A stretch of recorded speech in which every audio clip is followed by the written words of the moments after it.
இன்றைய இந்த வரவு செலவு அதாவது ஏற்றுமதி இறக்குமதி சம்பந்தமான இந்த விஷயத்திலே பேசும் பொழுது இலங்கையினுடைய ஏற்றுமதி இறக்குமதியை பற்றி பேசினால் நான் நினைக்கின்றேன் ஏற்றுமதி வருமானம் இலங்கையிலே 3857 பில்லியன்.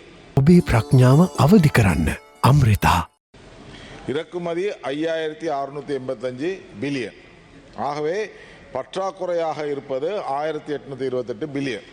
ஆகவே எங்களுடைய தேவைக்கு நாங்கள் ஏற்றுமதியை செய்வதை விட இறக்குமதிக்கு அதிகமான முன்னுரிமை கொடுக்கின்றோம். இறக்குமதி தேவை ஏனென்றால் இந்த நாட்டிலே உற்பத்தி பொருட்கள் அதாவது சாப்பிட வேண்டிய பொருட்கள் எல்லாமே இன்று இறக்குமதி செய்யக்கூடிய சூழ்நிலையில் தான் இருக்கின்றது.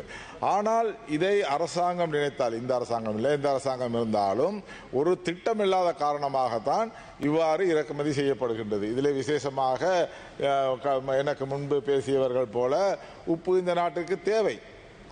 ஆனால் அது இறக்குமதி செய்ய வேண்டிய அத்தியாவசியம் இருக்கின்றதா என்பதை நாங்கள் சிந்திக்க வேண்டும். அதை முன்கூட்டி செய்திருந்தால் இந்த பிரச்சனை இருக்காது.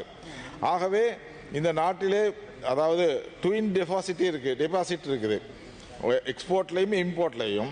அதாவது பற்றாக்குறை இரண்டு விதமான பற்றாக்குறைகள் இருக்கின்றன. ஏற்றுமதியிலையும் பற்றாக்குறை இருக்கின்றது, இறக்குமதியிலையும் பற்றாக்குறை இருக்கின்றது. வரவு செலவு திட்டம் பற்றாக்குறை, பட்ஜெட் டெபிசிட்னு சொல்கிறோம்.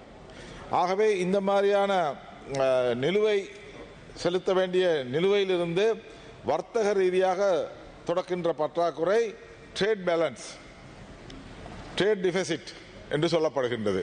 ஆகவே பற்றாக்குறை இந்த நாட்டிலே இருக்கும் வரைக்கும் எங்களுடைய நாட்டை நாங்கள் அபிவிருத்தி செய்வது என்பது மிகவும் கஷ்டம். அதாவது ஒன்று எங்களுடைய பட்ஜெட்லையும் பற்றாக்குறை வருகின்றது வருஷம். அது ஏற்றுமதி இறக்குமதியிலையும் பட்ஜெட் பற்றாக்குறை வருகின்றது. ஆகவே இந்த ரெண்டு பற்றாக்குறையும் நீக்க வேண்டிய அத்தியாவசிய தேவை என்ன என்பதை நாங்கள் புரிந்து கொள்ள வேண்டும். கடந்த காலங்களிலே சொல்லப்பட்ட ஒரு விஷயம்தான், நாட்டிலே இவ்வாறான பண குறைபாடு ஏற்படுவதற்கு காரணம் ஊழல் நிறைந்து விட்டது, எல்லோரும் காசு அடித்து விட்டார்கள், அதனால் இந்த பற்றாக்குறை அரசாங்கத்துக்கு ஏற்பட்டிருக்கின்றது. இப்போ அதுவும் இல்லை. ஆகவே இந்த பற்றாக்குறையை நீக்குவதற்கான வியூகங்களை வகுக்க வேண்டும். அதுக்கு ஒரு நல்ல மேனேஜ்மெண்ட் இருக்கணும். மிஸ்மேனேஜ்மெண்ட் இருந்தால் ஒரு நாளும் சரி வராது. ஆகவே அந்த மேனேஜ்மெண்ட்டை ஒழுங்காக செய்வதற்கு அரசாங்கம் முன்னிலை செய்ய வேண்டும் என்பதை நாங்கள் எதிர்பார்க்கின்றோம். ஏனென்றால் இந்த நாட்டிலே இன்று அரசாங்க அதிகாரிகள் வேலை செய்வதற்கு பயப்படுகின்றார்கள். நாங்களும் ஏதோ தப்பி தவறி ஏதாவது ஒன்று செஞ்சுட்டா எங்களை கொண்டு உள்ளுக்கு போட்டுருவாங்களா அப்படிங்கிற ஒரு பயம் ஏற்படுகின்றது. இன்று பிரதேச சபைகள் உருவாக்கப்பட்டிருக்கின்றது, பிரதேச தலைவர்கள் உருவாகி இருக்கின்றார்கள், நகரசபை தலைவர் உருவாகி இருக்கின்றார்கள், மேயர்கள் உருவாகி இருக்கின்றார்கள். இவர்களும் இப்பொழுது வேலை செய்ய பயப்படுகிறார்கள். ஏன்னா ஏதாவது ஒரு பிரச்சனை வந்துட்டா எங்களை கொண்டு உள்ள போட்டுருவாங்க. அதுக்கு பிறகு நாங்கள் யார்கிட்ட பதில் சொல்றதுன்னு. ஆனால் நேர்மையாக செய்ய வேண்டும், அதை நாங்கள் வரவேற்கின்றோம். ஆனால் அதே நேரத்தில் துணிஞ்சு செய்யக்கூடிய சில விஷயங்களையும் செய்வதற்கான அதிகாரத்தை அவர்களுக்கு கொடுக்க வேண்டும் என்பதை நாங்கள் எதிர்பார்க்கின்றோம்.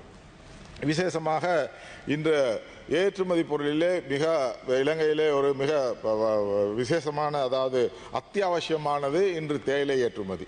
இந்த தேயிலை ஏற்றுமதி இந்த நாட்டில் இன்னைக்கு குறைந்து வருகின்றது நாங்கள் அவதானிக்கக்கூடியதாக இருக்கின்றது. கடந்த காலங்களிலே இஸ்ரேல் யுத்தம் ஏற்பட்டதன் காரணமாக ஈரானுக்கு போக வேண்டிய தேயிலை ஏற்றுமதி தடங்களாக இருக்கின்றது.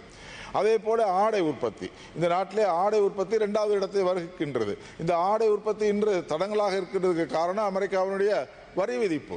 ஆகவே இந்த அமெரிக்காவுடைய வரி விதிப்பு இன்று அரசாங்கம் பேசுவதாக சொல்லுகின்றால், ஆனால் இதுவரைக்கும் எந்த விதமான பேச்சுவார்த்தையின் பிரதிபலிப்பு எங்களுக்கு காணவில்லை என்பதை தான் நாங்கள் இந்த நேரத்தில் சொல்ல வேண்டும். எதிர்காலத்திலே 44% தான் என்று சொல்லிவிட்டால் இந்த நாட்டினுடைய ஆடை தொழில் என்னவாக போகின்றது என்பது கேள்விக்குறியாக இருக்கின்றது.